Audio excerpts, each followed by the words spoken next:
जब से अमेरिका के राष्ट्रपति डोनाल्ड ट्रंप ने टैरिफ की बात सामने लाई है, उस समय से भारत के प्रधानमंत्री एक्शन मोड में आ गए हैं। 15 अगस्त के दिन प्रधानमंत्री नरेंद्र मोदी ने लाल किले में झंडा फहराया और उन्होंने सबसे लंबा 103 मिनट का संबोधन किया, जिसमें से भारत को आत्मनिर्भर बनाने के लिए कई रूपरेखा बताए। प्रधानमंत्री मोदी ने सबसे पहले वोकल फॉर लोकल पर फोकस किया, जिसको लेकर व्यवसाय वर्ग को से अपील करते हुए कहा था कि अब से स्वदेशी प्रोडक्ट का भी इस्तेमाल करें और देश की जनता का भी इस पर शिक्षित करें। इसको लेकर आज राजधानी रांची के federation of Jharkhand chamber of commerce में रक्षा राज्य मंत्री संजय सेठ और चैंबर के अध्यक्ष परेश गट्टानी ने प्रेस वार्ता कर कहा कि 27 अगस्त को झारखंड के सभी जगह में घूम घूम कर सभी दुकानदारों से अपील करने का काम करेंगे कि अब से स्वदेशी सामान को ही बाजार में उतारना है। साथ ही उन्होंने यह भी कहा है कि आज भारत ऑपरेशन सिंदूर में स्वदेशी शस्त्र का ही इस्तेमाल कर पाकिस्तान को परास्त करने का काम कर रहा है, तो और भी सामानों का भी इस्तेमाल स्वदेशी किया जा सकता है। इतिहास में पहली बार लाल किले के प्राचीर से एक ऐसा संबोधन था जिसमें नया भारत, आत्मनिर्भर भारत, ताकतवर भारत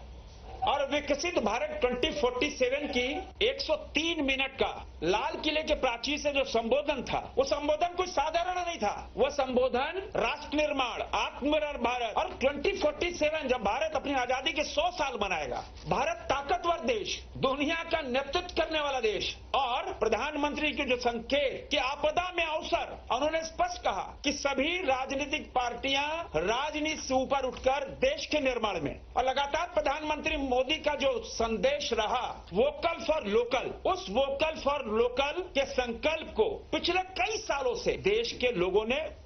धरातल पर उतारा। और सबसे पहले मैं federation chamber of commerce industries को धन्यवाद देना चाहूंगा। शायद देश का पहला चैंबर होगा जो कुछ आज प्रमुख निर्णय लेने जा रहा है, और वो निर्णय देश हित में, आत्मनिर्भर भारत के हित में और आपदा में अवसर ढूंढने। प्रधानमंत्री जी ने जो देशवासियों को एक टास्क दिया आत्मनिर्भर भारत का, उन्होंने कहा कि छोटे छोटे दुकानदार क्या अपने बोर्ड पर यह नहीं लगा सकते कि मेरे यहाँ स्वदेशी सामान बिकता है। बहुत बड़ी चीज है, दुनिया में पहली बार किसी प्रधानमंत्री या राष्ट्रपति के द्वारा पहली बार ऐसा कहा। यह नया भारत बनाने की ताकत उनका वोकल फॉर लोकल है। अभी 26 तारीख से गणेश पूजा की शुरुआत हो रही है, तीज की शुरुआत हो रही है, दुर्गा पूजा, दिवाली, छठ, गुरु नानक जी का प्रकाश उत्सव, लगातार गुरु तेग बहादुर जी का 350वां वर्ष, ये लगातार। अगर इन त्योहारों में हम सब ने ये ताकत दिखा दी वोकल फॉर लोकल की कि हाँ, हम जो सेलिब्रेशन करेंगे अपने घर में करें, समाज में करें,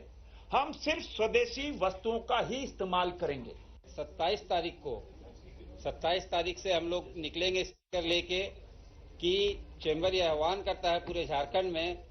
कि हम स्वदेशी सामान ही बेचेंगे और स्वदेशी सामान ही अपने दुकानों पर रखेंगे। अगर हम इंपोर्टेड सामान, विदेशी सामान अपने यहाँ से लाना बंद कर देंगे, अपने दुकानों पर रखना, तो हर एक देश को हमारे सामने झुकना पड़ेगा। और आज भारत इतना आत्मनिर्भर हो चुका है कि वो